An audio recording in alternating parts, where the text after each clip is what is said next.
Hello dear students, how are you? कैसे हैं सभी बच्चे? बच्चों, आज आपको हम पढ़ाएंगे केमिकल काइनेटिक्स में सूडो फर्स्ट ऑर्डर रिएक्शन। नाम तो सुना होगा आप सभी। Pseudo first order reaction.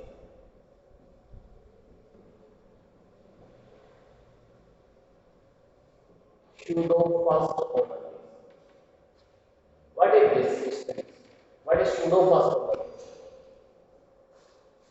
Students, those chemical reactions which have two molecular which have two molecular and one order of reaction, one order of reaction, and water is taken in excess. Water is taken excess. Then order of reaction is called as pseudo first order reaction. Students, those chemical reaction in which molecular is taken two, but order of reaction count in first, and water takes place in excess, then reaction is called pseudo first order reaction. Okay, students. Students, example of this. First, acidic hydrolysis, acidic hydrolysis of ethyl acetate, ethyl acetate. Students, ethyl acetic acid का हम acetate का क्या करते हैं? Acidic hydrolysis करते हैं।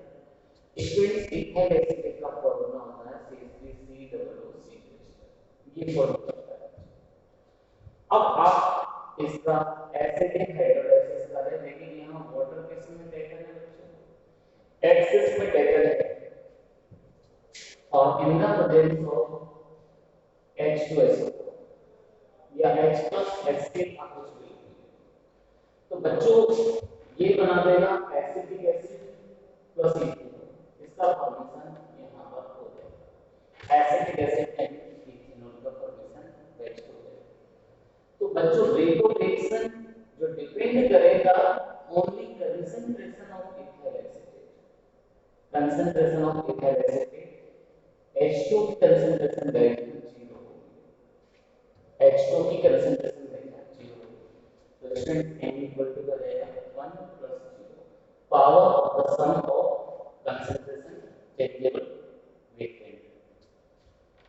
then now n value 1, so that here molecularity is big। Students, देखिए आप इस पिक्चर को बिल्कुल अटेंशन से देखिए। यहाँ मोलेकुलरिटी 2 है, लेकिन order of reaction 1, order of reaction 1 है। मींस यहाँ वाटर को किस में ले रखा है? एक्सेस में ले रखा है। तो स्टूडेंट्स, इसकी कंसंट्रेशन चेंजेबल नहीं है, देयरफॉर इसकी पावर है ऑर्डर ऑफ रिएक्शन में काउंटेड। Clear students? एक एग्जांपल और देखिए बच्चों, एक एग्जांपल और देखिए। यहाँ पर second example, acidic hydrolysis of sucrose. नाम सुना होगा बच्चों आपने सुक्रोज का। Acidic hydrolysis of sucrose. Clear students? Sucrose का फॉर्मूला अपना है C12H22O11 plus H2। Students, H2 को यहाँ पर एक्सेस में ले लेंगे, वही एसिड प्रेजेंस में H2SO का प्रेजेंस। तो students, 1 mole glucose and 1 mole fructose का फॉर्मेशन होता है। दोनों के मॉलिक्यूलर फॉर्मूले सेम है, ग्लूकोज के एंड फ्रक्टोज के। इन दोनों में डिफरेंस जो होता है ग्लूकोज और फ्रक्टोज में, स्ट्रेंथ इनकी स्ट्रक्चर में होता है। ग्लूकोज में फंक्शनल ग्रुप जो प्रेजेंट होगा वो एल्डिहाइड है और ये यहाँ पर कीटोन। फ्रक्टोज में कीटोन फंक्शनल ग्रुप होता है, लेकिन ये मॉलिक्यूलर फॉर्मूला दोनों में सेम है, सो दैट गाइस ये फंक्शनल आइसोमर्स ग्लूकोज और फ्रक्टोज। स्टूडेंट्स, हम अभी बात करते हैं आपसे rate of reaction R K, concentration of sucrose power, but water here taken in excess, therefore its power should be 0. Therefore n order of reaction 1 plus 0 equal to। Clear सभी बच्चों को? ये दोनों एग्जाम्पल सभी बच्चों को क्लियर होने चाहिए, और यही है बच्चों अपनी pseudo first order reaction, pseudo first order reaction. तो बच्चों इसके बारे में मैं आपको लिखा देता हूँ, फिर ये दोनों एग्जांपल्स आपको नोट कर देता हूँ। Write down first of all topic pseudo first order reaction, and now write down those chemical reaction whose molecularity is be taken to and its order of reaction is B1, and water is taken in excess, in an excess, then reaction is called as pseudo first order reaction, pseudo first order reaction। Okay students, now write down example first and example second, example first one and example second, दोनों example बच्चों note कर लीजिए।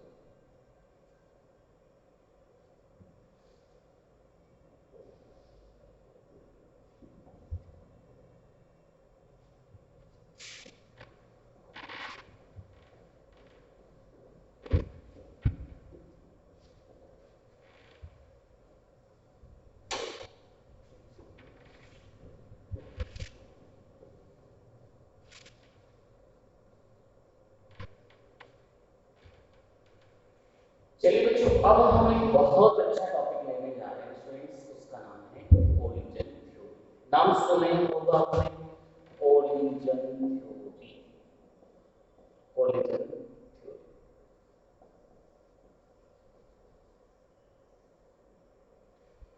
Students, collision theory की basic requirement क्या होती है? इसकी basic requirement होती है कोलिजन थ्योरी की, जो रिएक्टिंग स्पीशीज होती है,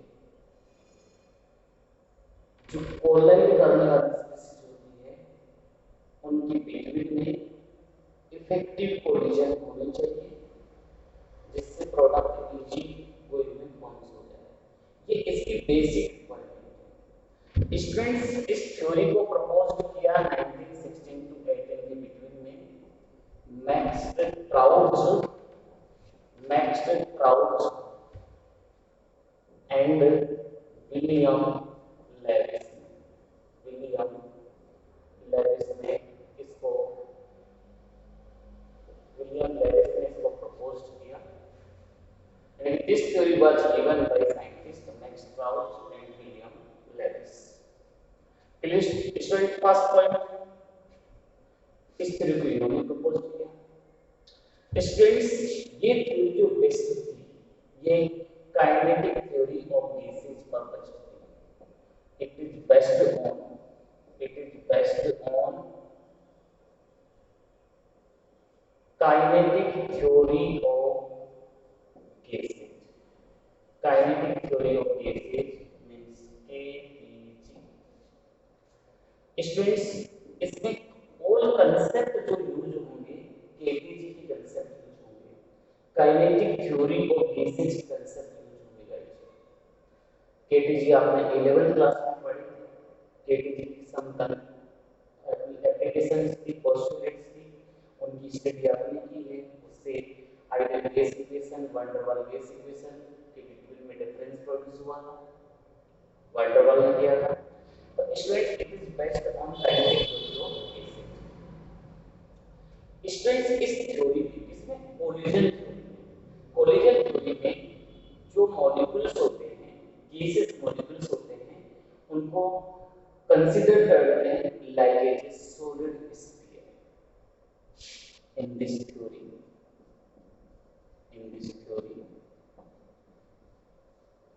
gaseous molecules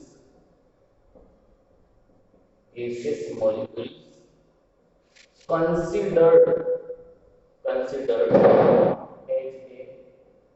solid spheres, considered as a solid sphere. Okay students, solid spheres में हम कंसीडर करें। स्टूडेंट्स अगर हमने इनको सॉलिड स्फीयर में कंसीडर कर लिया तो अब हम इनकी कोलिजन फ्रीक्वेंसी को समझेंगे। ये एक टर्म आएगी बच्चों, बहुत इंपॉर्टेंट टर्म होती है कोलिजन फ्रीक्वेंसी। ये सभी बच्चों का ये टॉपिक क्लियर होना चाहिए। Students what is collision frequency? Students collision frequency is a number of collision in per unit time in per unit volume of reaction mixture। बच्चों कोलिजन फ्रीक्वेंसी क्या है? It is a number of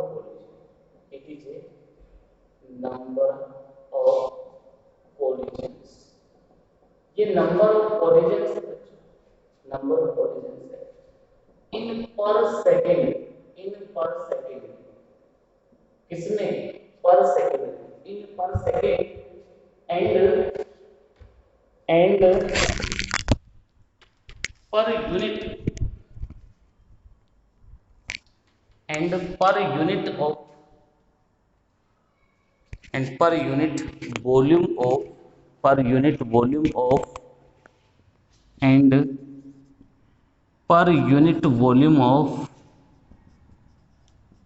volume of reaction mixture. तो students ये क्या है? Number of collisions है इन per second and per unit volume of reaction mixture. इसको आप किससे डिनोट कर रहे हैं? कोलिजन फ्रीक्वेंसी से। इसको आप कोलिजन फ्रीक्वेंसी कह रहे हैं। स्टूडेंट्स इसको जो डिनोट किया जाता है, वो डिनोट किया जाता है बच्चों जेड से। It denoted by capital Z. Students इसे जेड से डिनोट किया जाता है। क्लियर सभी बच्चों को? तो वापस से देखिए एक बार सभी स्टूडेंट्स कोलिजन थ्योरी को। स्टूडेंट्स कोलिजन थ्योरी का जो बेसिक रिक्वायरमेंट्स है वो क्या है? रिएक्टिंग स्पीशीज के बिटवीन में इफेक्टिव कोलिजन होनी चाहिए, ये इसकी बेसिक रिक्वायरमेंट है। Students this theory proposed by was given by 1968 Max Trautz and William Lewis. Students इस थ्योरी का बेस क्या है? Kinetic theory of gases, KTG पर ये बेस्ड है। बच्चों इस थ्योरी में क्या होता है? जो गैसेस मॉलिक्यूल है उनको कंसिडर्ड करेंगे as a solid sphere. Students इसके बाद में जो कोलिजन फ्रीक्वेंसी होती है, ये बहुत इंपॉर्टेंट डेफिनेशन है, सभी बच्चों को ये याद रखनी है definition, very very important definition है। It is a number of collisions in per second and per unit volume of reaction mixture and it denoted by Z. Clear सभी स्टूडेंट्स को? स्टूडेंट्स अब आप देखिए, आप इफेक्टिव कोलिजन चाहते हैं, effective collision हो, लेकिन इफेक्टिव कोलिजन करने के लिए 2 टाइप्स के बैरियर नीड होते हैं, मतलब 2 टाइप्स की प्रॉब्लम्स आती है इफेक्टिव कोलिजन में। तो उनको हम जिस नेम से कॉल करते हैं, एक तो एनर्जी बैरियर और सेकंड है बच्चों ओरिएंटेशन बैरियर। ये टू टाइप्स के बैरियर है इफेक्टिव कोलिजन में। इफेक्टिव कोलिजन हो और प्रोडक्ट बने, तो इफेक्टिव कोलिजन से प्रोडक्ट बनने में टू टाइप्स के बैरियर्स यहां नीड होते हैं। These barriers are following, first energy barrier and second orientation barrier. Guys what is energy barrier? You know students, reacting species which can be forms in product, therefore reactant required energy for convert in product. This energy is called threshold energy. It means those reactants have threshold energy or greater energy, then these reactants easily converted into product. It means students, जो भी reactant product बना रहे हैं उनके पास इस collision के लिए जो एनर्जी रिक्वायर्ड होती है, इस कोलिजन के लिए जो एनर्जी रिक्वायर्ड होती है जिससे रिएक्टेंट प्रोडक्ट में कन्वर्ट हो जाते हैं, उस एनर्जी को स्टूडेंट्स हम यहाँ थ्रेशोल्ड एनर्जी कहते हैं। इस एनर्जी का जो नेम है बच्चों, किस नेम से कॉल कर रहे हैं? थ्रेशोल्ड एनर्जी के नेम से कॉल कर रहे हैं। तो student, threshold energy is a minimum energy for collision to convert reactant into product. ये थ्रेशोल्ड एनर्जी है। स्टूडेंट्स, अगर ये थ्रेशोल्ड एनर्जी रिएक्टेंट के पास है तो वो किस में कन्वर्ट हो जाएगा? प्रोडक्ट में कन्वर्ट हो जाएगा, अदरवाइज वो प्रोडक्ट में कन्वर्ट नहीं हो पाएगा। Clear guys? स्टूडेंट्स, सेकंड है ओरिएंटेशन बैरियर्स। स्टूडेंट्स, आपके पास एक्टिवेटेड मॉलिक्यूल्स है, लेकिन मॉलिक्यूल्स का ओरिएंटेशन यानी जो इनका इफेक्टिव कोलिजन करने का जो डायरेक्शन है वो प्रॉपर नहीं है, इम्प्रॉपर हो तो कैसे प्रोडक्ट बनेगा? प्रोडक्ट बन ही नहीं पाएगा। स्टूडेंट, सो दैट एक बैरियर बन जाता है उनका orientation, proper alignment of atoms and groups attach with central atom. For example, इसको हम एग्जाम्पल से एक्सप्लेन करते हैं बच्चों। आप जानते हैं NO2 gas plus NO2 gas, ये रिएक्ट करके N2O4 गैस का फॉर्मेशन कर रहे हैं। ये एक गैसियस रिएक्शन है। अब स्टूडेंट्स, अगर प्रॉपर ओरिएंटेशन होगा तो प्रोडक्ट बन जाएगा। Suppose that representation of NO2 in this form, one NO2 and another NO2 represented in this form. Students, orientation in proper direction होता है, orientation in proper direction, in proper direction. तो पहले तो students ये closely आएंगे, ये closely आएंगे students. Suppose करें आप ओ को यहाँ ले लीजिए, एन यहाँ ले लीजिए, तो स्टूडेंट्स अगर ये थोड़े से डिफरेंट भी होंगे तो अगर ये पास में आ जाएंगे, देखिए आप ये कैसे आ जाएंगे, ओ ओ, तो ये पहले पास में आएंगे, ये इसका एन इस साइड आना का प्रयास करेगा, ये ओ और ये ओ, ये ऐसे आ जाएंगे स्टूडेंट्स। और लास्ट में जाकर क्या बना देंगे बच्चों, अगर ओरिएंटेशन प्रॉपर है तो ये देखिए ऐसे N2O4 का फॉर्मेशन कर देंगे। अब इसका एन और इसका एन और इसके ओ और इसके ओ, इस तरीके से बच्चों ये कनेक्ट हो जाएंगे, ये ऐसे कनेक्ट हो जाएंगे। तो स्टूडेंट्स, यहाँ प्रोडक्ट का फॉर्मेशन हो चुका है, प्रोडक्ट का फॉर्मेशन हो चुका है। लेकिन अगर ओरिएंटेशन ही प्रॉपर नहीं हो, सपोज दैट ऐसे हो,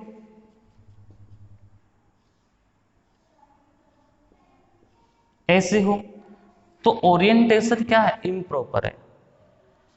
ओरिएंटेशन इन इम्प्रॉपर डायरेक्शन, इम्प्रॉपर डायरेक्शन। तो बच्चों ये इम्प्रॉपर डायरेक्शन में है तो उस कंडीशंस में प्रोडक्ट ही नहीं बनेगा। स्टूडेंट्स, ये और very far away to each other हो जाएंगे, यानी कि ये देखो ये ऐसे ऐसे चला जाएगा, ये एन इसके पास नहीं आएगा बल्कि ये एन ऐसे दूर हो जाएगा। ये n ऐसे दूर हो जाएगा, तो स्टूडेंट्स नो प्रोडक्ट, कोई प्रोडक्ट नहीं बनेगा बच्चों, यहाँ पर कोई प्रोडक्ट नहीं बनेगा। Clear students? तो इस कोलिजन थ्योरी में ये 2 टाइप्स के एनर्जी बैरियर्स होते हैं, और इन एनर्जी बैरियर के बेस पर इफेक्टिव कोलिजन नहीं हो सकेगी, तो प्रोडक्ट भी नहीं बनेगा।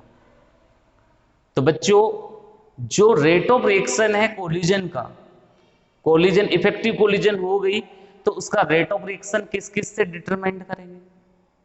तो बच्चों रेट ऑफ रिएक्शन डिटरमाइन करेंगे तो कोलिजन फ्रीक्वेंसी से, इस कोलिजन फ्रीक्वेंसी से रेट ऑफ रिएक्शन डिटरमाइन करेंगे। आगे बात समझ में स्टूडेंट्स? एक सेकंड फैक्टर होता है fraction of effective collision.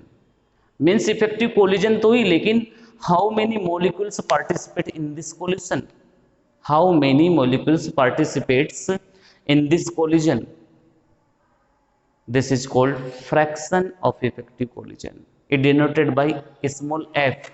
Therefore students, therefore rate of reaction of collision theory,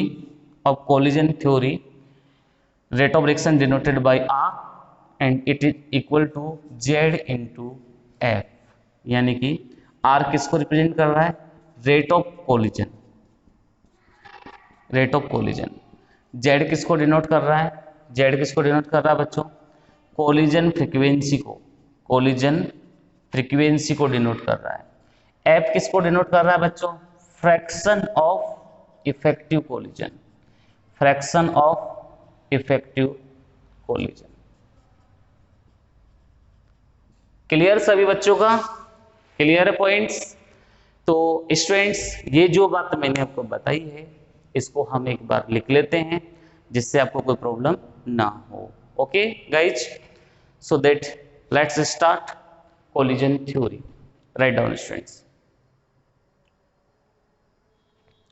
basic requirements of this theory, basic requirements of this theory for effective collision, for effective collision reacting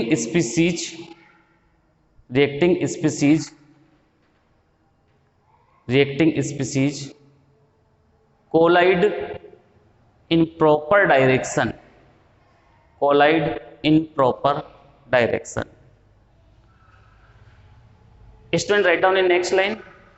This theory was given by Max Trout and William Lewis in 1916 to 1918. This theory is based on kinetic theory of gases. This theory is based on kinetic theory of gases. Students, write down in next line. In this theory, gaseous molecules considered as a solid spheres, considered as a solid spheres. Student, write down topic collision frequency and important लगा लेना बच्चों, इसको बहुत important topic है, very very important topic है students, याद रखिएगा और एग्जाम पॉइंट ऑफ व्यू से बहुत इंपॉर्टेंट है collision frequency. And write down, it is a number of collisions in per second, in per unit volume of reaction mixture. It is denoted by Z. It is denoted by Z. Very important line है बच्चों, it denoted by Z. In next line students, in next line, each collision taking place between reactants, each collision taking place between reactants is not capable for chemical change at given temperature. The collisions which are actually capable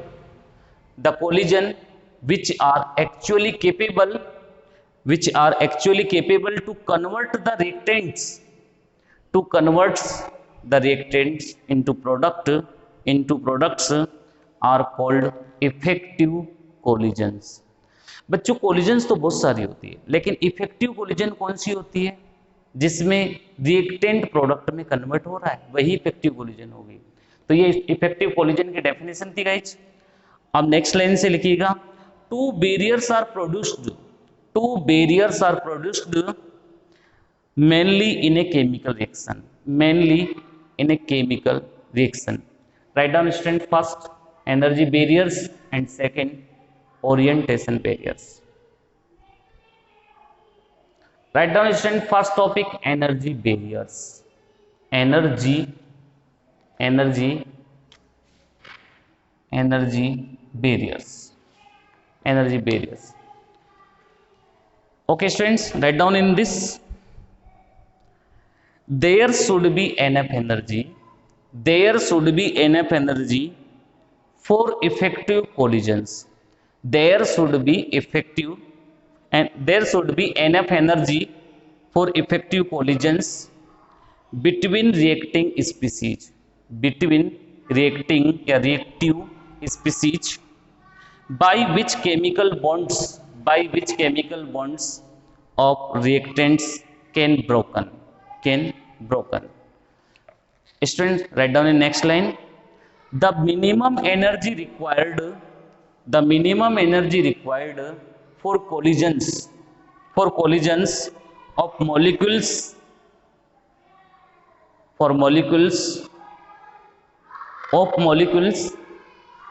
for this work is called threshold energy.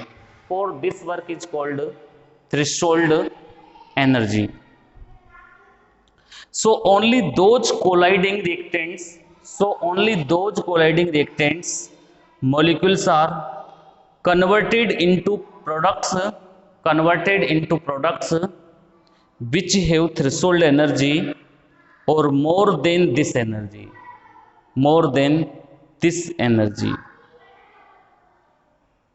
Okay भाई guys, तो ये minimum energy है reactant को product में convert करने के लिए। तो minimum energy required for collision for this work called threshold energy. Above this energy and this energy, reactants can be converted into product.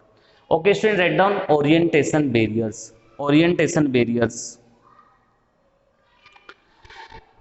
Write down in this students, reactant molecules collide with each other by orientation at right direction, then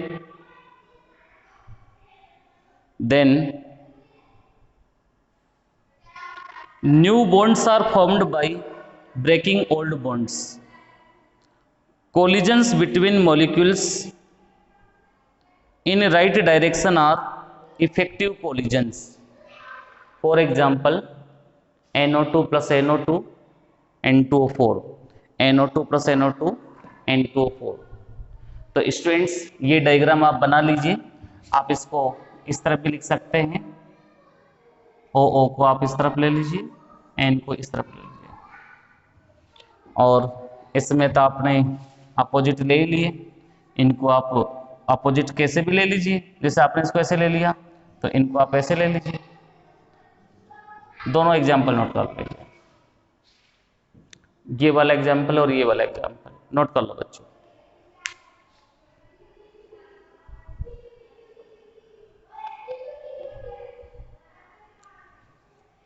बच्चों अब एक note लिखना है, इसको add करने के बाद में नोट लिखिए।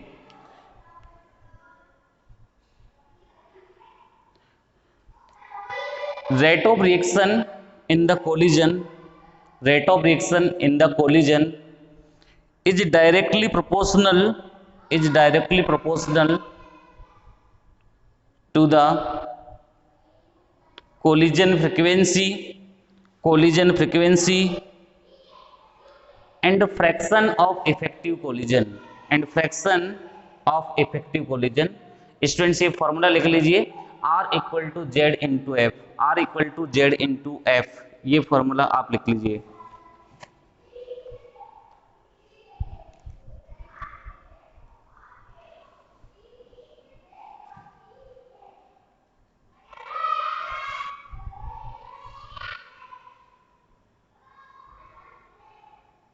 ओके बच्चों, चलिए तो बच्चों ये हमारा एक छोटा सा पार्ट हो गया।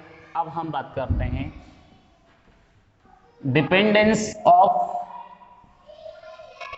Rate of reaction at temperature.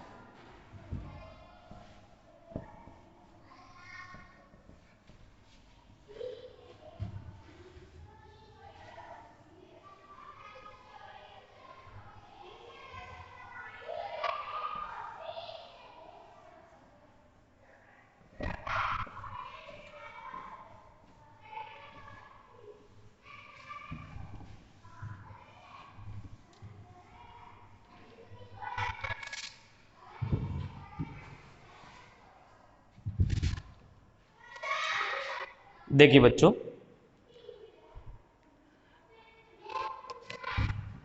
Dependence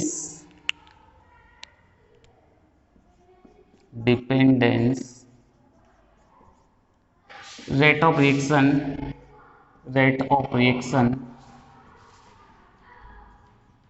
on temperature.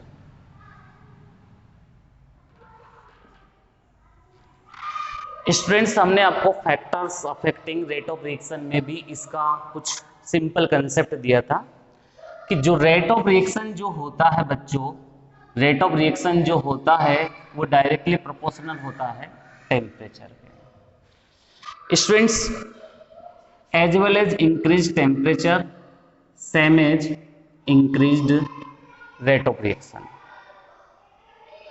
Students, we know that when increased temperature, then increased kinetic energy of molecules. Kinetic of energy of molecules. Then increased collision frequency of the reactant molecules. Therefore, increased rate of reaction. Therefore, increased rate of reaction. Okay guys, तो लेकिन हमने ये भी कहा कि each 10 degree Celsius temperature rate of reaction increased 2 to 3 times. Rate of reaction increased 2 to 3 times. तो बच्चों suppose करें टेम्परेचर 0 से 10 डिग्री सेल्सियस इंक्रीज हुआ। इस कंडीशन में टेम्परेचर T डिग्री सेल्सियस था, बाद में T + 10 डिग्री सेल्सियस हो गया। तो इस कंडीशन में इसका K किससे रिप्रेजेंट करेंगे? KT डिग्री सेल्सियस से रिप्रेजेंट करेंगे, रेट कांस्टेंट। और इसका rate constant KT + 10 degree Celsius से रिप्रेजेंट करेंगे स्टूडेंट्स। तो स्टूडेंट्स, जो इनका एक रेशियो हमको मिला उसको हमने कहा टेम्परेचर कोफिशिएंट के नेम से। इसको हम टेम्परेचर कोफिशिएंट कहते हैं। और ये टेम्परेचर कोफिशिएंट को रिप्रेजेंट किया जाता है ratio of KT + 10 degree Celsius and KT degree Celsius से। और उसकी वैल्यू होती है बच्चों 2 to 3 टाइम्स। ओके स्टूडेंट्स, तो हम कह सकते हैं कि dependence rate of reaction on temperature is directly proportional to temperature. It means rate of reaction directly proportional है बच्चों टेम्परेचर के। तो स्टूडेंट्स ये टॉपिक लिख लीजिए, हम इसके बारे में आपको नोट करवाते हैं। लिखिए आप इसके बारे में। The rate of reaction is highly affected by temperature. The rate of reaction is highly affected by temperature. Generally the rate of approximately all reactions increases with increase in temperature. Beside it, the rate of reaction decreases with decrease in temperature. This observation is observed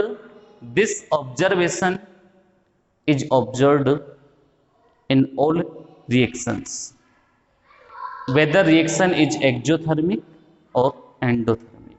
तो बच्चों reaction चाहे आपकी exothermic है, endothermic है, temperature directly proportional है किसके, rate of reaction के। Student write down in next line, according to a normal observation, according to a normal observation, the rate of chemical reaction, the rate of chemical reaction increases 2 to 3 times, 2 to 3 times on increasing 10 degree Celsius temperature.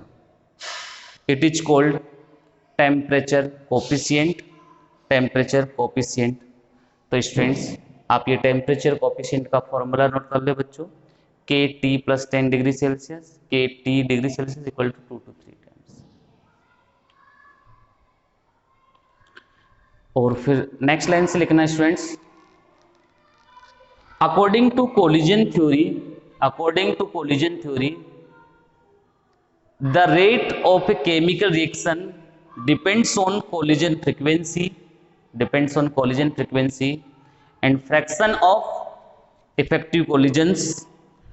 The increase, this increase is rate on increasing temperature, this increase in rate on increasing temperature can be explained by above two factors or one of the factors, above two factors or one of the factors.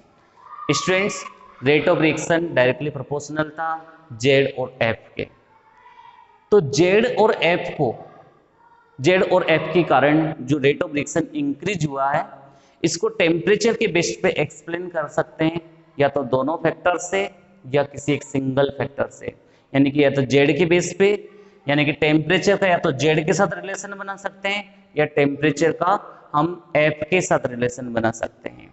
तो students अब हम ये देखेंगे कि temperature के कारण rate of reaction increase कैसे हुआ, टेम्परेचर के कारण रेट ऑफ रिएक्शन इंक्रीज कैसे हुआ। तो टेम्परेचर या तो जेड को इफेक्ट करेगी या एफ को इफेक्ट करेगी। ऐसे फिर हम ये देखेंगे कि टेम्परेचर के कारण एफ कैसे अफेक्ट हुआ, तो दोनों फैक्टर को एक साथ अफेक्ट कर सकते हैं या सिंगल फैक्टर को एक साथ अफेक्ट कर सकते हैं। तो स्टूडेंट्स हम इसमें पहला टॉपिक ले रहे हैं, फर्स्ट टॉपिक स्टूडेंट्स आप इसमें लिखिएगा, by increasing collision frequency, temperature से कोलिजन फ्रीक्वेंसी कैसे इंक्रीज होती है। तो जैसा मैंने आपको बताया कि टेम्परेचर इंक्रीज होगा तो काइनेटिक एनर्जी इंक्रीज होगी, काइनेटिक एनर्जी इंक्रीज होगी तो नंबर ऑफ कोलिजन्स इन पर सेकंड और इन पर यूनिट वॉल्यूम इंक्रीज हो जाएंगे। मीन्स क्या इंक्रीज हो जाएगा बच्चों, जेड इंक्रीज हो जाएगा, और जेड इंक्रीज हो जाएगा तो बच्चों पता है आपको कि रेट ऑफ रिएक्शन वो किसके डायरेक्टली प्रोपोर्शनल है, आर के डायरेक्टली प्रोपोर्शनल है, तो उस कंडीशन में आपका आर इंक्रीज हो जाएगा। तो स्टूडेंट्स हम अब टॉपिक ले रहे हैं बाय इंक्रीजिंग कोलिजन फ्रीक्वेंसी। तो टू टाइप्स की स्टडी स्टूडेंट्स अब हम करने वाले हैं, by increasing collision frequency and by increasing of fraction of effective collision। तो so that study अब टू टाइप्स हो जाएगी, by increasing collision frequency। तो आप सभी बच्चे जानते हैं आर डायरेक्टली प्रोपोर्शनल होता है किसके, जेड के, यानी कि जेड इंक्रीज तो आर इंक्रीज, और जेड डायरेक्टली प्रोपोर्शनल हो जाएगा बच्चों टेम्परेचर के, जेड डायरेक्टली प्रोपोर्शनल हो जाएगा टेम्परेचर के। So that guys write down in this, write down students, the average kinetic energy, the average kinetic energy of reactants molecules, reactants molecules increases with increase in temperature, which also increases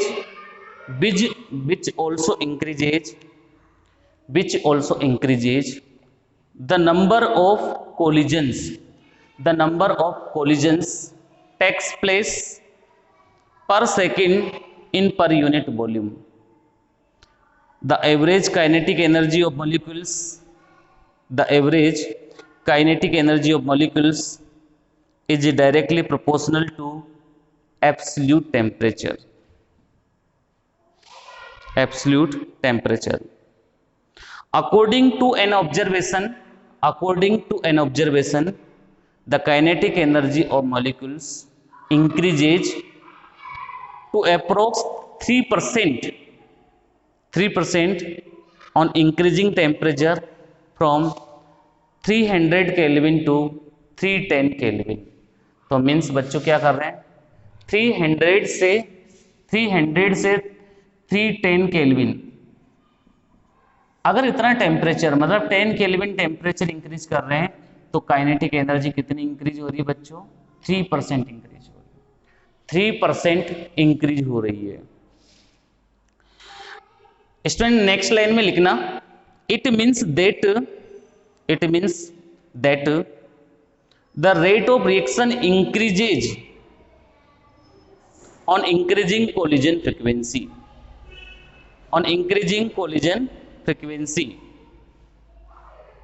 with increase in temperature, but it is not true, because if it is true then the rate should be increased to 3% on increasing 10 degree Celsius temperature. Celsius भी ले सकते हैं, kelvin भी ले सकते हैं। In fact, the rate increases 2 to 3 times on increasing 10 degree Celsius temperature, which is 200 to 300%. So the region of increase in rate with increase in temperature, so the region of increase in rate with increase in temperature is not only increase in collision frequency. तो बच्चों यहाँ ये बताया जा रहा है कि जब आपने टेम्परेचर 300 से 310 केल्विन किया तो काइनेटिक एनर्जी 3% इंक्रीज हो गई, इतना बोला अपन ने। लेकिन ये वैल्यू इसको जब रेट ऑफ रिएक्शन के रिस्पेक्ट में देखते हैं तो rate of reaction 2 to 3 times हो जाता है। रेट ऑफ रिएक्शन कितना हो जाता है, 2 to 3 टाइम्स हो जाता है काइनेटिक एनर्जी अगर 3% होगी तो। और बच्चों 2 to 3% का मीन्स ये हो गया कि यहाँ काइनेटिक एनर्जी 200 से 300% की फॉर्म में होगी। काइनेटिक एनर्जी 200 से 300% के रिस्पेक्ट में होगी। तो बच्चों ये पॉसिबल नहीं है, क्यों नहीं है? ये पॉसिबल इसलिए नहीं है कि आप टेम्परेचर तो 10 डिग्री सेल्सियस इंक्रीज कर रहे हो, काइनेटिक एनर्जी 3% इंक्रीज हो रही है और उससे rate of reaction 2 to 3 times हो रहा है। तो एक सिंगल फैक्टर के कारण, एक सिंगल टेम्परेचर के कारण काइनेटिक एनर्जी 200 से 300% इंक्रीज हो जाएगी। ये पॉसिबल नहीं है क्योंकि रेट ऑफ रिएक्शन आपका 2 to 3 टाइम्स है। इसलिए एक सिंगल फैक्टर को रेस्पॉन्सिबल नहीं बोलेंगे कि टेम्परेचर के बेस पर ही आप कोलिजन फ्रीक्वेंसी को इंक्रीज कर सकते हो। कोलिजन फ्रीक्वेंसी को इंक्रीज करना होगा तो आपको अदर फैक्टर की भी नीड होगी। ओके, तो एक्चुअल में तो नहीं है लेकिन जनरली हम मानते हैं। तो बच्चों अब सेकंड को हम इंक्रीज करेंगे, सेकंड यानी कि अब बी हमारा टॉपिक होगा बी। अब देखिए हम उसके थ्रू देखते हैं कि किस तरीके से रेट ऑफ रिएक्शन इंक्रीज हुआ डिक्रीज हुआ। तो बच्चों by increase in effective collisions,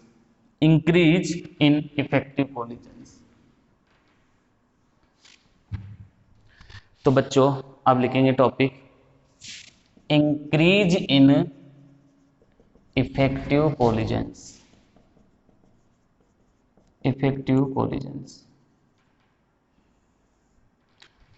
अगर आपकी इफेक्टिव कोलिजन्स इंक्रीज है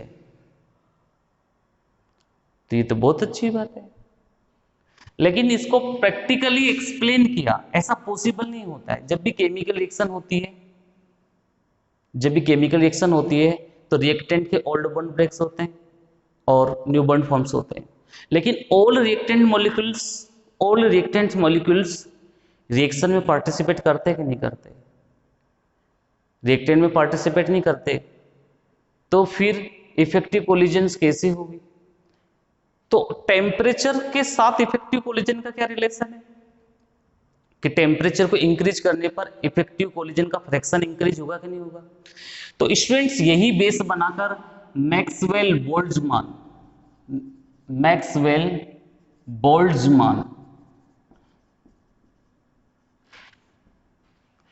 बोल्ट्जमान ने एनर्जी डिस्ट्रीब्यूशन कर्व प्लॉट किए। Maxwell Boltzmann energy distribution curve.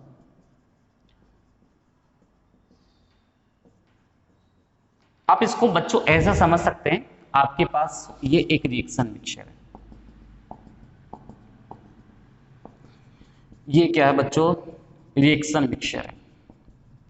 अब इसमें टोटल एनर्जी वाले मॉलिक्यूल्स है एनटी, बहुत सारे मॉलिक्यूल्स है, सपोज करें 50 मॉलिक्यूल्स एनटी है, लेकिन इनमें से 50 में से 20 मॉलिक्यूल्स के पास ही थ्रेशोल्ड एनर्जी है, 20 मॉलिक्यूल्स के पास ये थ्रेशोल्ड एनर्जी है, तो आप इसको ई एनर्जी वाले मॉलिक्यूल्स के नंबर को कहोगे।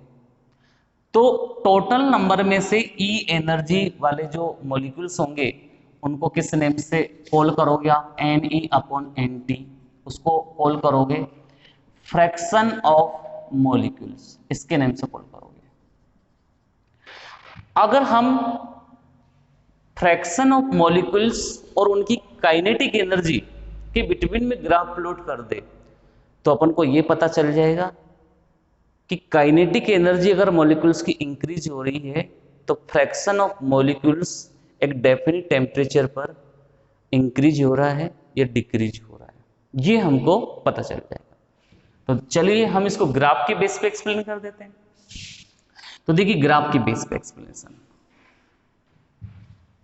ये हमने ग्राफ प्लॉट किया, ये हमने ग्राफ प्लॉट किया बच्चों एन ई और एन टी के बीच में, ये N E divide by N T यानी कि फ्रैक्शन ऑफ मॉलिक्यूल्स और काइनेटिक एनर्जी के बिटवीन में ग्राफ प्लॉट किया।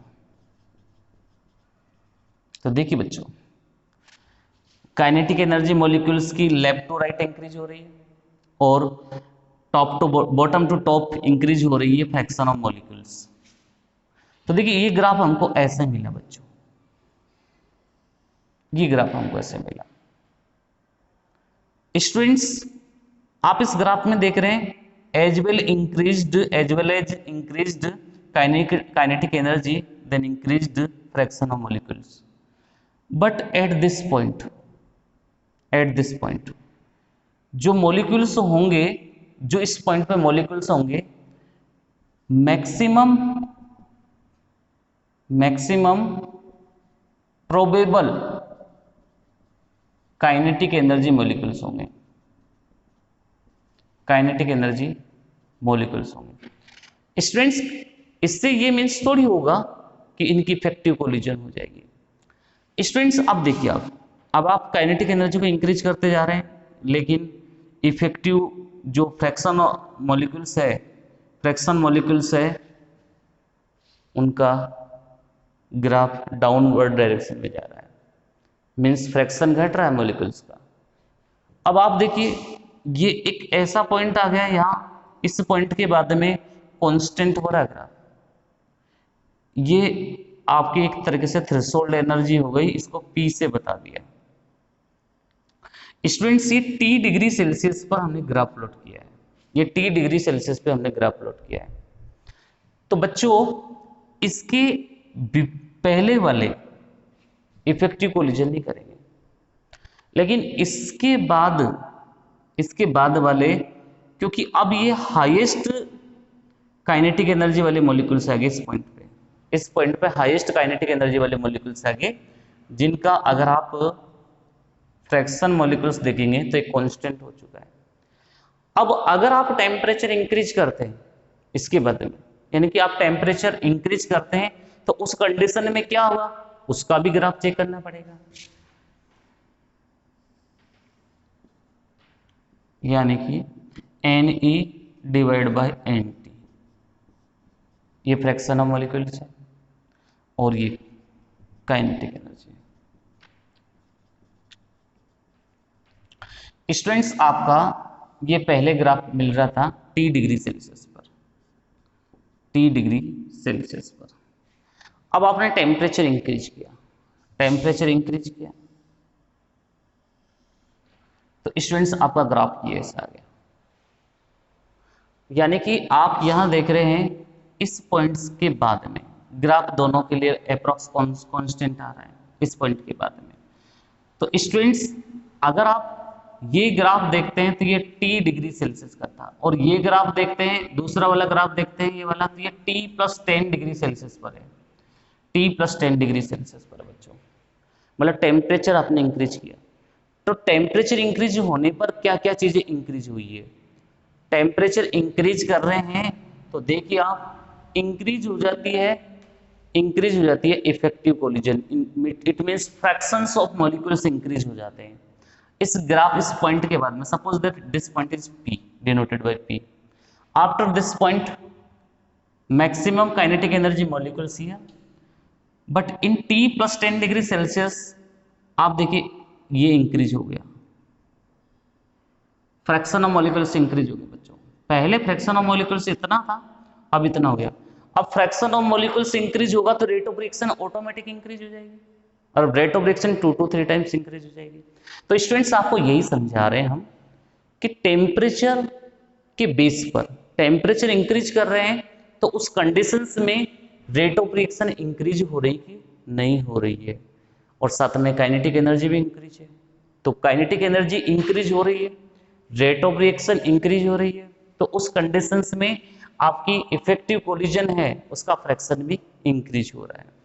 तो स्टूडेंट्स इसको ग्राफिकल फॉर्म में भी समझ सकते हैं। Suppose that this one ABCD ये वाला पार्ट है, इस यहां तक अपन ले लेते हैं, इस ग्राफ को यहां तक ले लेते हैं, ये D। इसके बाद में जो अंडर एरिया द कर्व है वो इंक्रीज हो गया। अब ये ABCD पहले बताया था, तो अब क्या हो गया EF। तो अब पहले ग्राफ जो था T डिग्री सेल्सियस पर जो ग्राफ आया है उसका अंडर एरिया द कर्व कितना है, ABCD है, T डिग्री सेल्सियस पर, कैपिटल T ले लेते हैं।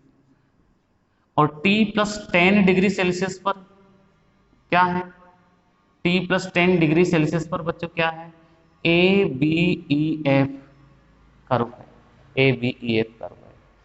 क्लियर हुआ सभी बच्चों को? तो इस रिजल्ट, इसका जो रिजल्ट क्या निकलता है, इसका रिजल्ट ये सिंपली वे में निकलता है कि जैसे जैसे आप टेम्परेचर इंक्रीज कर रहे हैं, 10 डिग्री सेल्सियस टेम्परेचर इंक्रीज कर रहे हैं, तो फ्रैक्शन ऑफ मॉलिक्यूल्स इंक्रीज हो जाता है, जिससे रेट ऑफ रिएक्शन भी इंक्रीज होता है। क्लियर सभी स्टूडेंट्स का? वेरी इंपॉर्टेंट पार्ट है बच्चों। So that guys write down topic increase in effective collisions and write down in this. According to effective collisions, only some fraction of all collisions is capable in chemical change, which are called effective collisions. Effective collisions are those collisions from which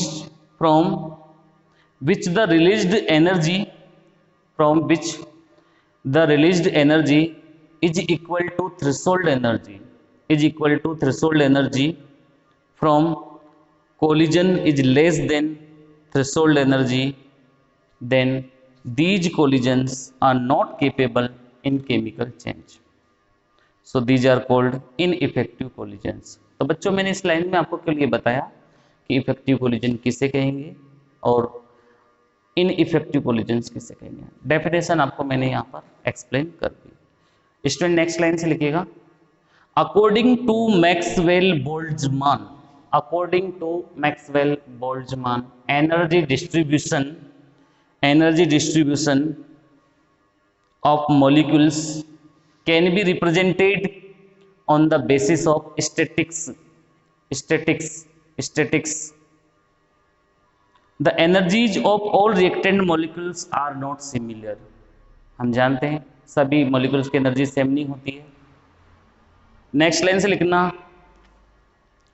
collisions takes place in molecules with each other by which molecules, which these molecules transfer energy to each other, which these molecules transfer energy to each other. If a graph is plotted between energy of molecules and fraction of molecules having energy then is obtained, this energy graph is called Maxwell Boltzmann energy distribution graph और curve. तो बच्चों ये first graph plot कर लेना, first graph plot कर लो और इसके बारे में लिखना, it is clear from the graph that the fraction of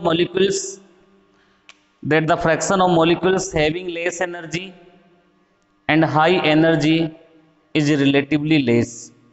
The fraction of most of the molecules has intermediate kinetic energy, which is represented by maximum is graph, and this is called maximum possible kinetic energy.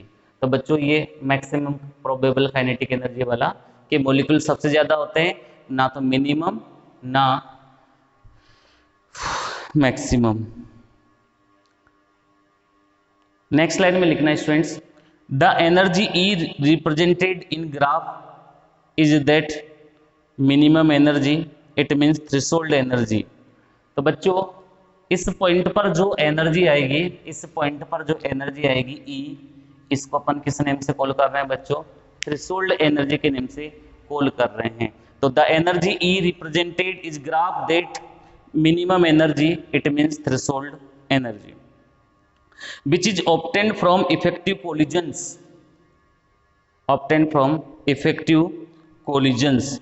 and is capable to convert the reactants into product. The molecules having energy E or higher energy are converted into products, which is a small fraction of distribution of complete energy. तो जिन molecules में E और इससे greater energy होगी वो reactant से product में यहां पर कन्वर्ट हो जाएंगे। स्टूडेंट नेक्स्ट लाइन में लिखना, it can be seen that the lesser the value of threshold energy the number of effective collision will be higher, the number of effective collision will be higher, so the rate of reaction will be higher. बच्चों इसके बाद में ये second graph plot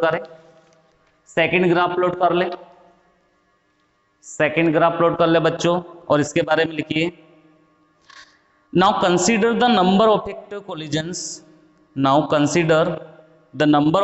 collisions on increasing temperature, the distribution of energy of molecules at temperature T degree Celsius and T1 plus 10 degree Celsius, T plus 10 degree Celsius. Next line में लिखना है students, it is clear that from graph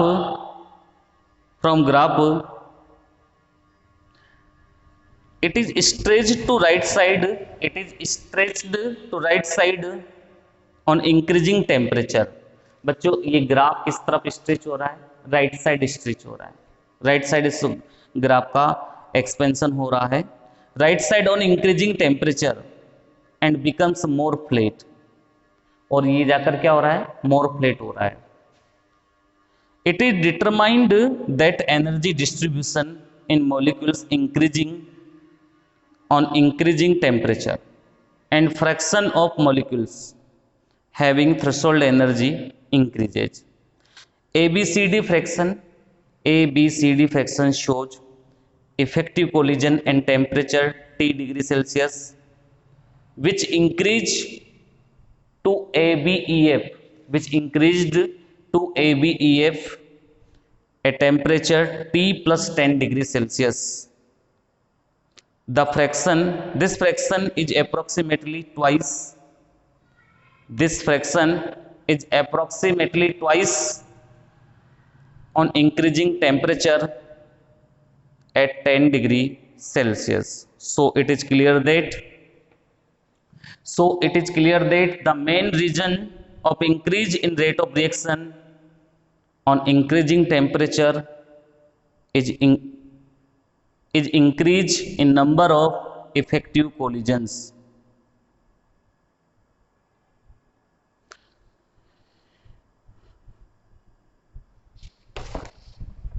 clear students, सभी का ये point clear है? Okay students, अब हम बच्चों ये हमने कोलिजन थ्योरी ली, अब हम ऐसे ही एक थ्योरी हो रहा है आरएनएस थ्योरी और उसी से related Arrhenius equation.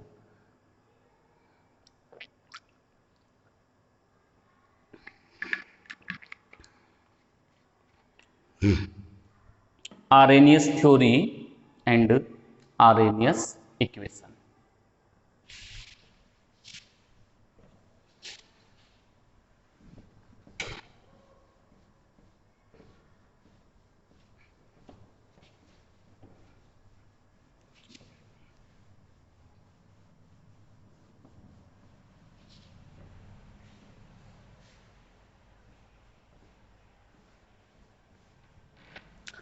Students, Arrhenius scientist ने क्या किया,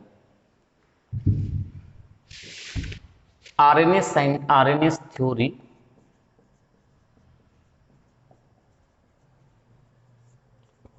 and Arrhenius equation,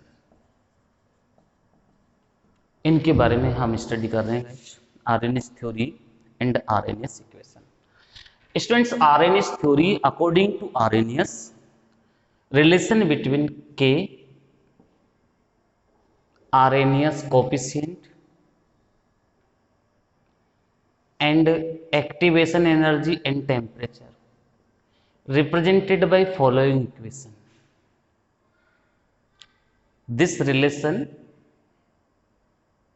is between present K rate constant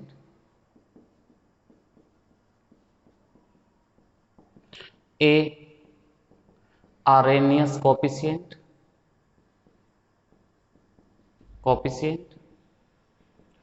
E guys activation energy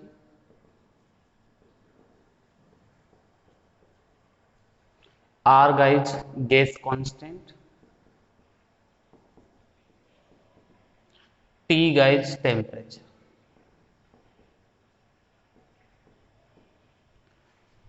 तो बच्चों, आरएनएस ने जो थ्योरी प्रपोज की है उनमें एक रिलेशन बताया है के ए ई आर और टी के बिटवीन में, और इसी को ही हम आरएनएस इक्वेशन कहेंगे। स्टूडेंट्स, इस आरएनएस इक्वेशन को और अच्छी तरीके से हम नेचुरल लॉ की फॉर्म में भी यूज कर सकते हैं।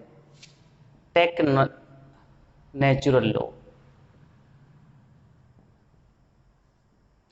Of above equation. Above equation का हम नेचुरल लॉग लेते हैं गाइस। तो इसका नेचुरल लॉग क्या होता है, ln के जो पावर होती है बच्चों वो आगे आ जाती है minus A upon R T, और ए का हो जाएगा ln ए। बच्चों, आप सभी जानते हैं natural log equal to log base e होता है, और इसकी वैल्यू कितनी होती है 2.303 लॉग बेस 10 होती है। बेस 10 आपको कहीं पर मिलेगा, कहीं पर नहीं मिलेगा, फिर भी आप मान के चलिए मिले। तो इस ln की जगह पर आप क्या यूज करिए बच्चों, 2.33 यूज करिए। लॉग बेस 10 के equal to minus A upon R T plus 2.303 log base 10 A. Clear guys? बच्चों, आप इसको 2.303 से डिवाइड कर दीजिए, डिवाइडेड बाई 2.303। तो बच्चों इसको डिवाइड करोगे तो यहाँ पर क्या बचेगा, log k बचेगा। यहाँ क्या आ जाएगा, डिवाइड में 2.303 RT, यहाँ प्लस में log बेस 10 A आ जाएगा। स्टूडेंट्स, ये इक्वेशन भी आरएनएस इक्वेशन ही होती है, ये भी आरएनएस इक्वेशन ही है।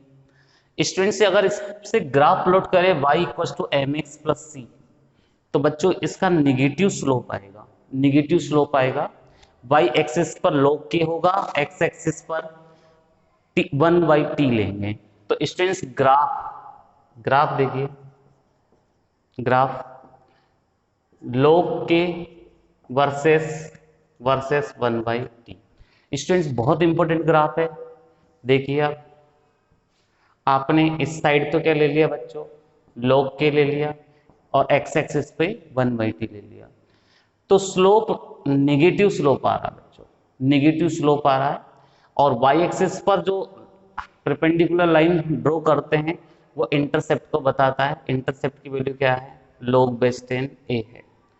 स्टूडेंट्स इसका जो टेन थीटा है, जो स्लोप है, वो किसके इक्वल है, -a/2.303r। Student very important formula for numerical, very important formula for numerical. तो बच्चों ये आरएनएस थ्योरी है और आरएनएस इक्वेशन है। So that guys write down topic RNS theory and Arrhenius equation. और इसके बारे में एक दो लाइन लिख ले पहले, फिर ऐसे कैसे नोट करना है completely. RNS proposed following equation by relating temperature and activation energy with the rate constant, with the rate constant। इसको कंप्लीटली बच्चों यहां से लेकर स्टार्टिंग यहां से करें और टोटल यहां तक नोट कर लीजिए बच्चों, कंप्लीटली नोट कर लीजिए।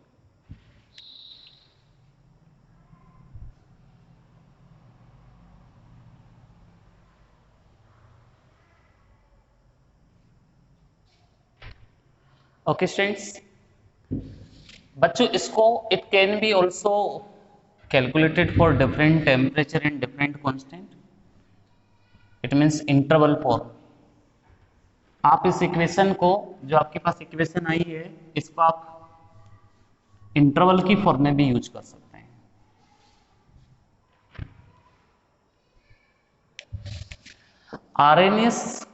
RNS equation in interval form. Interval form में आरएनएस इक्वेशन देखिए, जब T1 टेम्परेचर होगा स्टूडेंट्स तो रेट कांस्टेंट K1 होगा, और T2 टेम्परेचर के लिए रेट कांस्टेंट क्या होगा, K2 होगा। तो इस कंडीशंस के लिए हम रेट कांस्टेंट लिखेंगे, तो कैसे लिखेंगे गाइज, देखिए log base 10 K1 equal to -a/2.303r T1 plus log base 10a, ये इक्वेशन मिल जाएगी। तो हमने पहली इक्वेशन में इसमें क्या चेंज किया है, यहाँ K1 लिया और यहाँ T1 लिया है। स्टूडेंट इसको इक्वेशन 1 दे दीजिए। ऐसे log base 10 K2 equal to -a/2.303r T2 plus log base 10a, equation number 2। Students अब आप इक्वेशन 2 माइनस इक्वेशन 1 कर दीजिए, तो देखो बच्चों क्या हो जाएगा, log base 10 K2 minus log base 10 K1। ये आपके पास बच्चों देखिए ये LHS है, ये इसका LHS है, तो log base 10 K2 minus log base 10 K1 equal to, अब RHS लिखेंगे बच्चों, दोनों का RHS तो देखिए -a/2.303 RT2 plus log base 10a। ये तो आपका ये वाला स्टेप हो गया सेकंड का। अब फर्स्ट का देखिए, माइनस, आप सब्ट्रैक्ट कर रहे हैं तो माइनस पहले से ही है, तो माइनस माइनस क्या हो गया, प्लस हो गया, a/2.303r। स्टूडेंट्स इनसाइड मल्टीप्लाई किया तो प्लस क्या हो जाएगा, माइनस हो जाएगा, log बेस 10a। अब प्लस लोग ऐसे माइनस लोग कैंसिल हो जाएगा, ये तो कैंसिल है। अब बच्चों ये प्लस का है, ये माइनस का है, तो देखिए आप, और इसको आप इस फॉर्मूले के अकॉर्डिंग लिख सकते हैं, log m minus n। log m minus n क्या होता है बच्चों, log m divide by n, यानी कि log K2 अपॉन K1, ये हो जाएगा। और इन दोनों में से पहले कौन लिखा जाएगा, ये लिखा जाएगा, दोनों में कॉमन क्या है, a/2.303r, ये कॉमन है। अब ये इसको पहले लिख रहे हैं तो यहाँ केवल क्या बचेगा, इसमें केवल क्या बचेगा 1/T1, और इसमें क्या बचेगा 1/T2, माइनस साइन इसका आया है, ये आ जाएगा। और यही इक्वेशन होती है बच्चों इंटरवल के लिए आरएनएस इक्वेशन, यही इक्वेशन आरएनएस के लिए इक्वेशन होती है। और बच्चों ये न्यूमेरिकल में बहुत हेल्पफुल है, न्यूमेरिकल में बहुत हेल्पफुल है। So that guys note down it completely.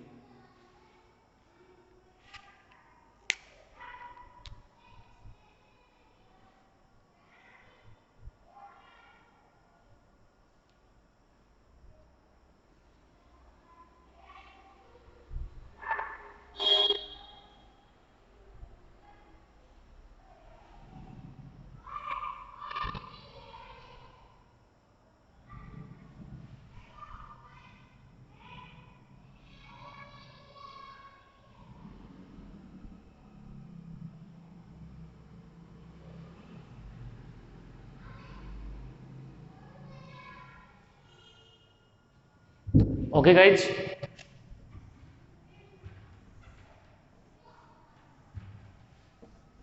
अब बच्चों इसका एक लास्ट टॉपिक और बचा हुआ है, फिर हमारा एक तो सॉल्यूशन वीडियो आएगा और एक न्यूमेरिकल वीडियो आएगा बच्चों। न्यूमेरिकल में ही सॉल्यूशंस आएंगे, सॉल्यूशन का एक टॉपिक और बचेगा, energy of activation and transition state, ये लास्ट टॉपिक है बच्चों इस लेसन का। Energy of activation and transition state. बच्चों एनर्जी ऑफ एक्टिवेशन क्या होती है बच्चों, ये it is the minimum extra energy required to reactant molecules for complete the chemical reaction is called activation energy। Students इसको EA से denote करते हैं, और ये डिफरेंस होती है threshold energy and average energy of reactant molecules. तो बच्चों E इक्वल टू क्या हो जाएगा, threshold energy E threshold minus E average, इन दोनों का रेशियो होता है। स्टूडेंट्स एक्टिवेशन एनर्जी इंक्रीज हो जाती है टेम्परेचर के कारण, और टेम्परेचर के बेस पे इंक्रीज हो जाती है एक्टिवेशन एनर्जी, और कहे हम आपसे टेम्परेचर के बेस पे इंक्रीज हो जाती है, मतलब डिफरेंट टेम्परेचर पर डिफरेंट एक्टिवेशन एनर्जी होती है, और अफेक्ट होती है फ्रैक्शन ऑफ इफेक्टिव कोलिजन, उनसे भी इफेक्ट होती है बच्चों। और इसको हम जूल या किलो जूल पर मोल में हम मेजर करते हैं। स्टूडेंट्स ट्रांजिशन स्टेट क्या है, ट्रांजिशन स्टेट का मीन्स क्या होता है, आप सभी बच्चे जानते हैं केमिकल जब रिएक्शन होती है तो उसमें क्या होता है, ओल्ड बॉन्ड ब्रेक्स होते हैं, न्यू बॉन्ड फॉर्म्स होते हैं। लेकिन जब कोई रिएक्टेंट मॉलिक्यूल्स कोलाइड करते हैं तो उन कोलाइड करने के लिए उनको मिनिमम एनर्जी चाहिए। अगर वो मिनिमम एनर्जी गेन कर लेते हैं तो उनकी ओल्ड बॉन्ड ब्रेक्स होते हैं और न्यू बॉन्ड फॉर्म्स होते हैं। तो इस हायर एनर्जी स्टेट को और अनस्टेबल को हम क्या बोलेंगे, ट्रांजिशन स्टेट बोलेंगे, और फिर बाद में ये प्रोडक्ट का फॉर्मेशन कर देते हैं। तो देखो इसको मैं एग्जांपल से समझा रहा हूँ, AB प्लस C, ए और बी के बिटवीन में पहले बॉन्ड था और यहाँ C न्यू रिएजेंट है, तो ये आपस में रिएक्ट करेंगे तो A और B के बिटवीन का बॉन्ड ब्रेक होने लगेगा, तो B और C के बिटवीन का बॉन्ड फॉर्म्स होने लगेगा। तो बच्चों फाइनलाइज जब होगा तो A प्लस BC हो जाएगा, A और B के बिटवीन का बॉन्ड तो ब्रेक हो गया और B और C के बिटवीन में न्यू बॉन्ड फॉर्म्स हो गया। तो गाइज ये प्रोडक्ट है और ये ट्रांजिशन स्टेट है, ये ट्रांजिशन स्टेट है, और ये क्या है गाइज, ये रिएक्टेंट्स है। अगर बच्चों में इसको ग्राफिकल एक्सप्लेन करूं तो देखिए ग्राफ से, ये पोटेंशियल एनर्जी और पाथ ऑफ रिएक्शन के बिटवीन में ग्राफ प्लॉट कर रहा हूं, पाथ ऑफ रिएक्शन। और पोटेंशियल एनर्जी। तो बच्चों ये ग्राफ कैसे आएगा, देखिए ये ग्राफ ऐसे आ गया, थोड़ा और देख लीजिए, ये ऐसे समझ लीजिए इसको। स्टूडेंट्स यहां आपका रिएक्टेंट था जो क्या था, AB प्लस C था, ठीक। अब ये जो एनर्जी बैरियर है, इतना एनर्जी बैरियर इन AB और C के पास होना चाहिए, तो इसको अपन एक्टिवेशन एनर्जी से डिनोट कर देते हैं। और ये जब यहां पर रीच करेंगे, यहां पर टॉप पोजीशन को गेन कर लेंगे, तो इनके ओल्ड बॉन्ड ब्रेक्स होंगे, न्यू बॉन्ड फॉर्म्स होने लग जाएंगे। लेकिन लास्ट में जब वापस से इनकी पोटेंशियल एनर्जी डिक्रीज हो जाएगी, तो उस कंडीशंस में यहाँ प्रोडक्ट का फॉर्मेशन होगा और बन जाएगा A प्लस BC, ये प्रोडक्ट बन गया। तो स्टूडेंट्स इस थ्योरी को बोलते हैं ट्रांजिशन स्टेट थ्योरी। क्लियर बच्चों? तो ये ट्रांजिशन स्टेट थ्योरी थी बच्चों। अब इसको हम लिख लेते हैं, ये लास्ट टॉपिक है इस लेसन का। चलिए बच्चों लिखिए, the minimum extra energy given to reactant molecules which is required to complete the chemical reaction is called activation energy, it denoted by EA. It is equal to difference between threshold energy and energy of reactants. Write down students, E equal to threshold energy minus average energy of reactant. फिर लिख लेना E equal to ETH minus E average. Next line, activation energy is specific for each reaction which depends on temperature and fraction of total effective collisions is also determined by activation energy. If activation energy is less in a reaction, the rate of reaction increases with increase in effective collision. Next line में लिखना बच्चों, in the chemical reaction some reactants are collide to each other, then its old bond breaks and new bond forms. This state is called transition state. It is a higher energy state. When its potential energy decreased, then new bond forms between molecules and forms product. Students ये example note कर लें और ये graph plot कर लें, example note करें और graph plot करें।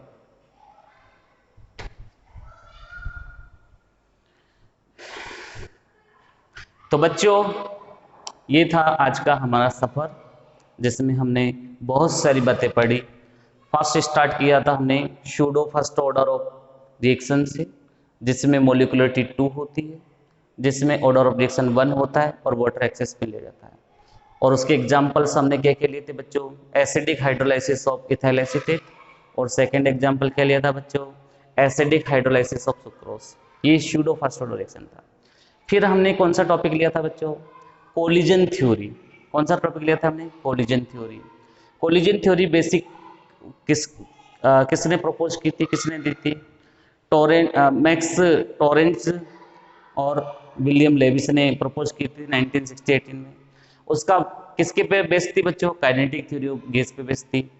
इसमें जो मॉलिक्यूल्स थे, गैसेस मॉलिक्यूल्स है, उनको किस में कंसिडर करते थे, like as a solid sphere में कंसिडर करते थे। उसके बाद में मैंने बताया collision frequency, it is a number of collisions in per unit time and per unit volume, per second in per unit volume in reaction mixture. उसको अपन ने कोलिजन फ्रीक्वेंसी बताया, उसको डिनोटेड किया जेड से। फिर हमने कहा कि सभी मॉलिक्यूल्स तो जो होते हैं वो इफेक्टिव कोलिजन नहीं करते, तो जो मॉलिक्यूल्स कोलिजन करते हैं और जिनसे प्रोडक्ट बन जाते हैं उसी को ही हम इफेक्टिव कोलिजन कहते हैं। लेकिन जनरली रिएक्शन, इनकी रिएक्शंस में टू टाइप्स के बैरियर्स होते हैं, एक एनर्जी बैरियर होता है और दूसरा कौन सा होता है, ओरिएंटेशन बैरियर। एनर्जी बैरियर में क्या बताया है कि जो मॉलिक्यूल्स इफेक्टिव कोलिजन कर रहे हैं उनके पास मिनिमम एनर्जी चाहिए फॉर केमिकल रिएक्शन, तो उस मिनिमम एनर्जी को आप किस नाम से बता रहे हैं, थ्रेशोल्ड एनर्जी के नाम से बता रहे हैं। इस थ्रेशोल्ड एनर्जी से अबव एनर्जी हो जाती है या थ्रेशोल्ड एनर्जी होती है तो रिएक्टेंट्स प्रोडक्ट में कन्वर्ट हो जाते हैं, वो इफेक्टिव कोलिजन कहलाती है। इसके बाद में ओरिएंटेशन बताया था कि मॉलिक्यूल्स प्रॉपरली ओरिएंटेड होते हैं, उनके ओल्ड बॉन्ड ब्रेक्स होते हैं, न्यू बॉन्ड फॉर्म्स होते हैं, तो और राइट डायरेक्शन में होते हैं तो अपन कहेंगे कि प्रोडक्ट बनेगा, अदरवाइज नहीं बनेगा। एग्जाम्पल बच्चों के लिया था NO2 + NO2 से क्या बनाया था, N2 4 बनाया था। स्टूडेंट्स इसके बाद में हमने क्या किया, इसके बाद में हमने बताया, एक नोट लिखवाया आपको कि जो रेट ऑफ कोलिजन होता है वो डायरेक्टली प्रोपोर्शनल होता है, एक तो कोलिजन फ्रीक्वेंसी के, एक फ्रैक्शन ऑफ इफेक्टिव कोलिजन के, फ्रैक्शन ऑफ इफेक्टिव कोलिजन के। इसके बाद में मैंने आपको डिपेंडेंसी बताई रेट ऑफ रिएक्शन की ऑन टेम्परेचर पर, तो ये डायरेक्टली प्रोपोर्शनल होता है। और टेम्परेचर इंक्रीज होता है तो 10 डिग्री सेल्सियस टेम्परेचर पर इंक्रीज होने पर नॉर्मल ऑब्जर्वेशन कितना होता है रेट ऑफ रिएक्शन का, 2 to 3 टाइम्स होता है। फिर हमने कहा कि रेट ऑफ रिएक्शन है जनरली जो डिपेंड्स होती है Z और F पर होती है, तो क्या ये टेम्परेचर से भी अफेक्ट हो सकती है, यानी कि टेम्परेचर को एक सिंगल फैक्टर अफेक्ट करता है या दोनों फैक्टर अफेक्ट करते हैं। तो फिर हमने टेम्परेचर इंक्रीज करके देखा, on increasing temperature then increased collision frequency, कि कोलिजन फ्रीक्वेंसी इंक्रीज होने से rate of chemical reaction increase हुआ कि नहीं हुआ। तो हमने देखा कि टेम्परेचर इंक्रीज करते हैं तो काइनेटिक एनर्जी इंक्रीज होती है, तो नंबर ऑफ कोलिजन्स इंक्रीज होते हैं, तो नंबर ऑफ कोलिजन इंक्रीज होने से कोलिजन फ्रीक्वेंसी इंक्रीज होते हैं। लेकिन नॉर्मल टेम्परेचर 10 डिग्री सेल्सियस जब इंक्रीज हुआ तो काइनेटिक एनर्जी 3% इंक्रीज हो गई। तो बाद में पता चला कि यही फैक्टर रेस्पॉन्सिबल नहीं है कि टेम्परेचर इंक्रीज हो रहा है तो kinetic energy 2 to 3 times increase हो रही है, तो रेट ऑफ रिएक्शन भी इंक्रीज होना चाहिए। लेकिन उस कंडीशन में हमको रेट ऑफ रिएक्शन 200 से 300% ज़्यादा मिलेगा, तो ये फैक्टर रेस्पॉन्सिबल नहीं है कि रेट ऑफ रिएक्शन इसी फैक्टर टेम्परेचर के कारण या कोलिजन फ्रीक्वेंसी के कारण इंक्रीज हो। तो फिर अपन ने इंक्रीज किया, इफेक्टिव कोलिजन को इंक्रीज किया। इफेक्टिव कोलिजन को इंक्रीज करने के लिए वही है कि ऑल मॉलिक्यूल्स पार्टिसिपेट नहीं करते रिएक्टेंट से प्रोडक्ट का फॉर्मेशन में, तो जो पार्टिकल्स करते हैं उनको इफेक्टिव कोलिजन कहेंगे।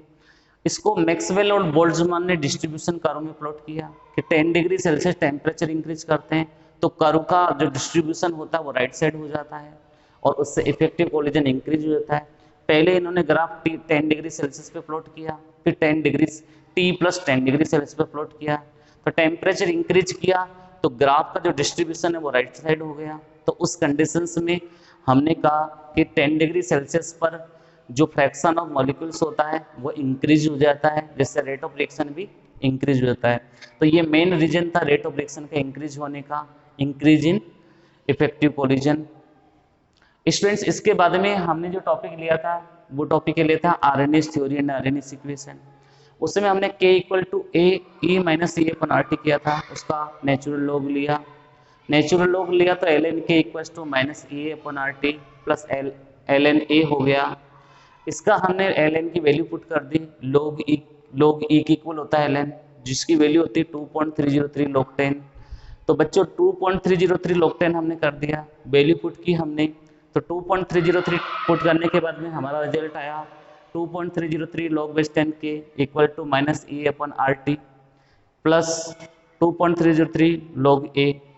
फिर हमने 2.303 से डिवाइड किया तो हमारा रिजल्ट आया log K = -E/2.303 RT plus log base 10 A। ये हमारे पास रिजल्ट आ गया। फिर हमने इससे ग्राफ प्लॉट किया log K और 1/T के बिटवीन में, तो नेगेटिव स्लोप का ग्राफ आया, तो उसका tan थीटा जो आया है -E/2.303 R आया है, तो हमने वो ग्राफ प्लॉट कर लिया था, ठीक है। तो tan थीटा उसका हमने पुट कर लिया था। फिर डिफरेंट टेम्परेचर पर हमने एक इक्वेशन ली जिसमें T1 पे K1 लिया, T2 पे K2 लिया, तो लास्ट में हमारे पास इसका रिजल्ट आया log K2 upon K1 equal to E upon 2.303 R 1/T1 minus 1/T2। और लास्ट में हमने जो टॉपिक पढ़ा था वो एनर्जी ऑफ एक्टिवेशन है एंड ट्रांजिशन स्टेट है।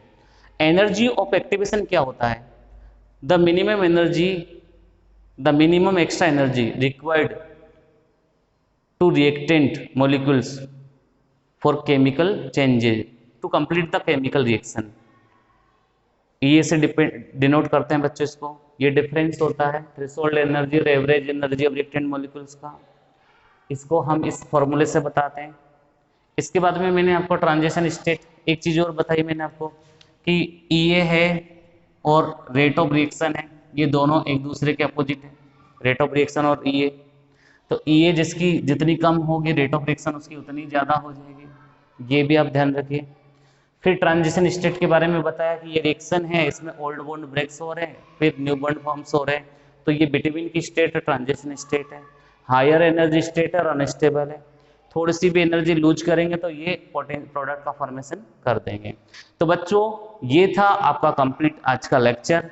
अब मुझे दीजिए इजाज़त, और अगर आपको हमारा लेक्चर पसंद आ रहा हो तो प्लीज़ आप हमारे लेक्चर को शेयर करिए, ज़्यादा से ज़्यादा बच्चों को सोशल मीडिया पे बताइए कि आप अब आसानी से पूरा केमिकल काइनेटिक्स ओनली 4-5 वीडियोज़ में पढ़ सकते हैं according to RBC English medium. Okay students, thank you everyone.